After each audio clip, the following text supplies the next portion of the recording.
Alright, imagine this: you're sitting at your desk, staring at a blank page, the cursor blinking like a metronome counting down your creativity. Sound familiar?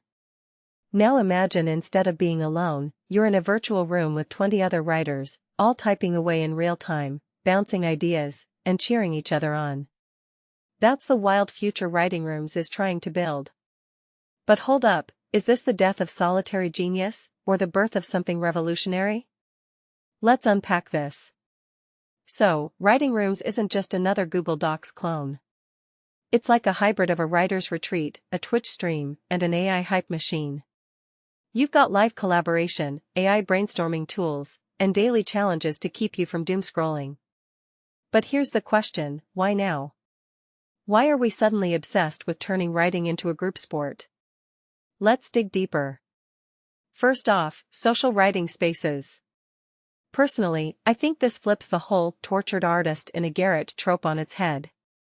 The idea that creativity thrives in isolation is being bulldozed by platforms that make writing a communal act. Think about it: when you're stuck on a sentence, having someone in the next chat tab shout, "What if you make the protagonist a raccoon?" Suddenly you're unblocked. But does this kill originality?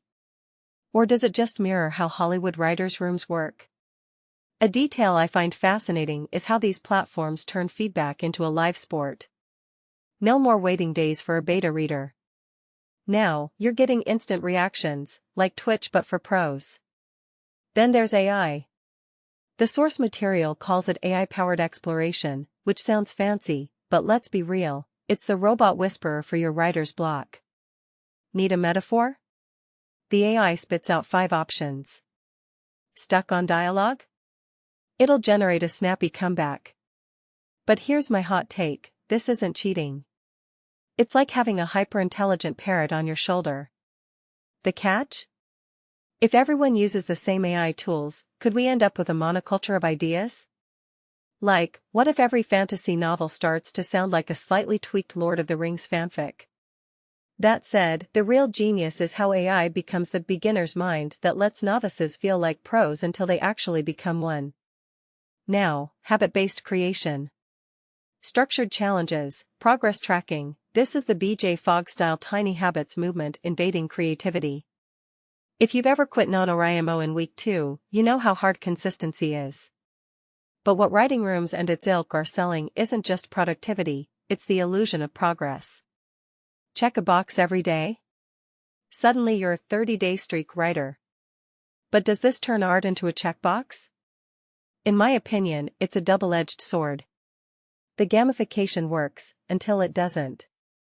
When does write every day become burnout by February? The answer probably depends on whether you're writing the next Pulitzer winner or just spamming Substack. Zooming out, this isn't just about writing, it's a symptom of our hyper-connected, feedback-obsessed culture. The creator economy, education, even traditional publishing are all getting dragged into this collaborative vortex. What many people don't realize is that platforms like this are basically training wheels for the next generation of storytellers. Students get peer feedback in real time, indie authors build audiences through shared sessions, and publishers scout talent mid-draft. It's like the farm system for creative industries, but with more emojis and Discord servers. But here's the existential question: if writing becomes a group activity, what happens to the soul of solitary creation?